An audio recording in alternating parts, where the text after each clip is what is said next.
வணக்கம். வசியின் வாசிப்புகளில் சிவகாமியின் சபதம் 3ஆம் பாகம்.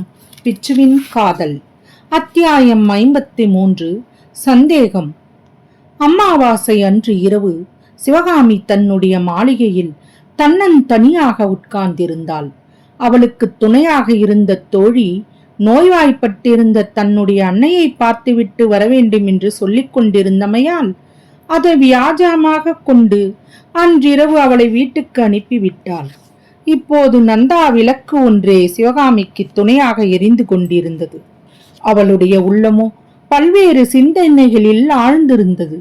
மாமல்லர் வரப்போகிறார் என்று எண்ணிய போதெல்லாம் அவளுடைய இருதயமும் மேலெழும்பி வந்து தொண்டையை அடைத்து கொண்டது. ஆத்திரமும் மாங்காரமும் ஒரு பக்கத்தில் பொங்கின, துக்கமும் ஆர்வமும் இன்னொரு புறத்தில் பெருகின. மாமல்லரிடம் வைத்த காதலினால் அல்லவா இந்த துன்பங்களுக்கெல்லாம் ஆளோனோம் என்ற எண்ணம் அடிக்கடி தோன்றிக் கொண்டிருந்தது. தனது நிலைமைக்கு உகந்த சிற்பியின் மகன் ஒருவனை காதலித்து கல்யாணம் செய்து கொண்டிருந்தால் தான் இந்த அவக்கேட்டுக்கெல்லாம் ஆளாகியிருக்க வேண்டியதில்லை அல்லவா? காடு சூழ்ந்த தனி வீட்டில் வசித்த தன்னை மாமல்லர் ஏன் தேடி வந்து இப்படி பித்து பிடிக்க செய்ய வேண்டும்? அப்படி செய்தவர் மண்டபப்பட்டு கிராமத்தில் ஏன் தன்னை தன்னந்தனியாக விட்டுவிட்டு போக வேண்டும்? மாமல்லர் மேலுள்ள ஆசை காரணமாகத்தானே காஞ்சிக்கு அவள் வர நேர்ந்தது. மறுபடியும் அவருடைய காதல் காரணமாகத்தானே கோட்டையில் இருந்து சுரங்க வழியாக வெளிவர நேர்ந்தது. ஆஹா, தன்னுடைய துன்பங்களுக்கெல்லாம் காரணம் அவர்தான். இப்படியாக மாமல்லரிடம் ஒரு புறம் ஆத்திரத்தை வளர்த்து கொண்டு வந்தாள். என்றாலும் நேரமாக ஆக ஐயோ அவர் வரவில்லையே என்ற ஏக்கமும் ஒரு புறம் அதிகமாகி வந்தது. அர்த்த ராத்திரியில் சிவகாமி ஆழ்ந்த சிந்தனையில் இருந்தபோது திடீரென்று அவள் எதிரில் தாடியும் மீசையுமான முகத்தோற்றம் உடைய இருவரை கண்டதும் திகில் அடைந்தவளாய் நிமிர்ந்து உட்கார்ந்தாள். ஆனாலும் அப்படி வந்தவர்களுடைய முகத்தோற்றம் பயங்கரத்தை விளைவிப்பதாக இல்லை. எப்போதோ பார்த்த முகங்களாகவும் தோன்றின. யார் நீங்கள்? இந்த நள்ளிரவு வேளையில் எதற்காக இங்கே வந்தீர்கள் என்று அதிகாரத் தொனியில் கேட்டாள். சிவகாமி, என்னை தெரியவில்லையா என்று மாமல்லரின் குரல் கேட்டதும் சிவகாமியின் முகத்தில் வியப்புடன் கூடிய புன்னகை மலர்ந்தது. எத்தனையோ காலத்துக்கு பிறகு சிவகாமியின் முகத்தில் தோன்றிய அந்த புன்னகை அவளுடைய முகத்திற்கு எல்லையற்ற வனப்பை அளித்தது. ஆனால் அந்த முகமலர்ச்சியானது மாமல்லரின் உள்ளத்தில் மகிழ்ச்சியை உண்டாக்கவில்லை. இவள் இவ்விடம் உற்சாகமாகத்தான் இருக்கிறாள் என்ற எண்ணம் அவர் அகத்தில் உண்டாகி முகம் சுருங்கும்படி செய்தது. பிரபு, தாங்கள் தானா என்ற உணர்ச்சியினால் கம்மிய குரலில் கேட்டுக்கொண்டு சிவகாமி எழுந்தாள். ஆமாம், நான் தான்.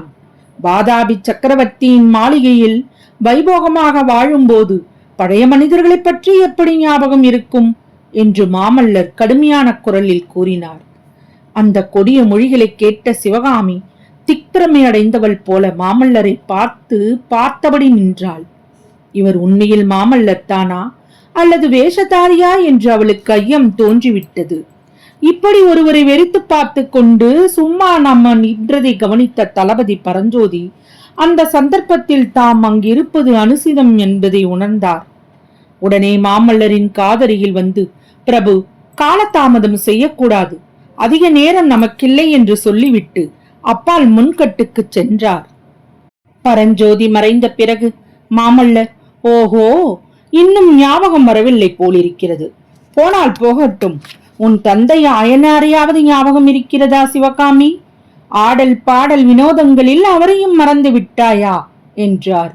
சிவகாமியின் புருவங்கள் நெறிந்தன. கோபத்தினால் சிவந்த கண்கள் அகல விரிந்தன. இதழ்கள் துடித்தன. உள்ளத்தில் பொங்கி வந்த கோபத்தை எல்லாம் பெருமுயற்சி செய்து அடக்கிக் கொண்டு, இளவரசே, என் தந்தை சௌக்கியமாக இருக்கிறாரா? எங்கே இருக்கிறார்? எப்படி இருக்கிறார் என்று கேட்டாள். ஆம், ஆயனார் சௌக்கியமாக இருக்கிறார்.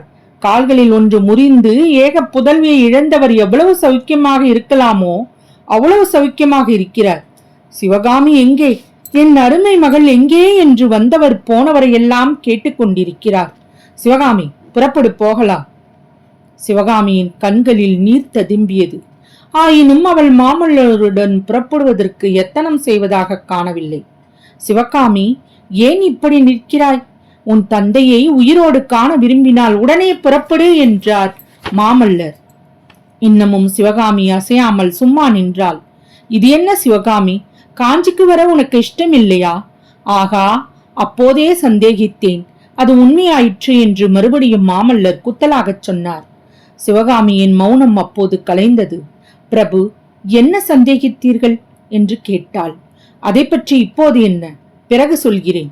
என்ன சந்தேகித்தீர்கள் சொல்லுங்கள் பிரபு. இப்போதே சொல்ல வேண்டுமா? அவசியம் சொல்ல வேண்டும். வாதாபி சக்கரவர்த்தியின் மாளிகையில் சுகபோகத்துடன் வாழ்ந்தவர்களுக்கு என்னோடு புறப்பட்டு வர இஷ்டமாக இராது என்று சந்தேகித்தேன். இதை கேட்டதும் சிவகாமி சிரித்தாள். நள்ளிரவு நேரத்தில் அந்த சிரிப்பின் ஒளி மாமல்லரின் காதுக்கு நாரசாரமாக இருந்தது. சிரிப்பை நிறுத்தியதும் சிவகாமி உறுதியான குரலில் கூறினாள், ஆம் பல்லவ குமாரா, உங்கள் சந்தேகம் உண்மைத்தான். எனக்கு இந்த மாளிகையின் சுகபோகத்தை விட்டு வர இஷ்டமில்லை. வாதாபி நகரை விட்டு வரவும் மனமில்லை. நீங்கள் போகலாம். இவ்விதம் கூறியதும் மாமல்லர் கண்களில் தீப்பொறி பறக்க, ஆகா, பெரியவர்கள் கூறியிருப்பது எவ்வளவு உண்மை என்றார். பெரியவர்கள் என்ன கூறியிருக்கிறார்கள்? ஸ்திரீகள் சபல சித்தமுடையவர்கள் என்று சொல்லியிருக்கிறார்கள். அந்த உண்மையை இப்போது கண்டுகொண்டீர்கள் அல்லவா?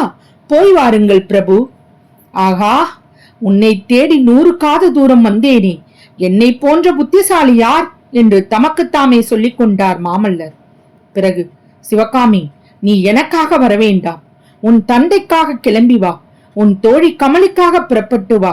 உன்னை கட்டாயம் அழைத்து வருவதாக அவர்களிடம் சபதம் செய்துவிட்டு வந்தேன் என்றார் மாமல்லர். நானும் ஒரு சபதம் செய்திருக்கிறேன் பிரபு. நீயும் சபதம் செய்திருக்கிறாயா? என்ன சபதம்? தங்களிடம் எதற்காக சொல்ல வேண்டும்? சொல்லு சிவகாமி, சீக்கிரம் சொல். சொன்னால் நீங்கள் நம்பப் போவதில்லை. சபல புத்தியில் அபலை பெண்ணின் சபதம்தானே.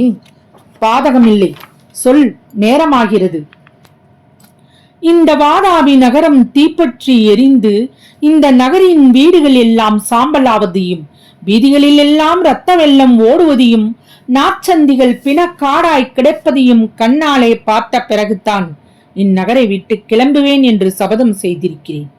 என்ன கோரமான சபதம்! இப்படி ஒரு சபதத்தை எதற்காக செய்தாய் சிவகாமி? பிரபு, இந்த நகருக்கு வரும் வழியில் நான் பார்த்த கோர காட்சிகளை எல்லாம் நீங்கள் பார்த்திருந்தால் எதற்காக சபதம் செய்தேன் என்று கேட்க மாட்டீர்கள். இந்த வாதாபி நகரின் நாற்சந்திகளிலே தமிழ்நாட்டு ஸ்திரீ புருஷர்கள் கட்டப்பட்ட கரங்களுடனே கொண்டு வந்து நிறுத்தப்பட்டதையும், சாட்டையினால் அவர்கள் அடிக்கப்பட்டதையும், அவர்களுக்கு முன்னால் பல்லவ தேசத்தின் நடன கலாராணி நாட்டியம் ஆடியதையும் தாங்கள் பார்த்திருந்தால் சபதம் ஏன், எதற்காக என்றெல்லாம் கேட்க மாட்டீர்கள். சிவகாமி, அதையெல்லாம் நான் நேரில் பார்க்காவிட்டாலும் எனக்கு தெரிந்தவைத்தான். இருந்தாலும் நீ இவ்வளவு கடுமையான சபதம் எடுத்துக்கொள்ளலாமா? பிரபு, பல வருஷங்களுக்கு முன்னால், பல யுகங்களுக்கு முன்னால் என்னை இளவரசர் ஒருவர் காதலிப்பதாக சொன்னார். என்னை தமது பட்ட மகிழ்ச்சியாக்கிக் கொள்வதாக வாக்குறுதி கூறினார். என்னை ஒரு நாளும் மறப்பதில்லை என்று வேலின் மேல் ஆணையாக வாக்களித்தார்.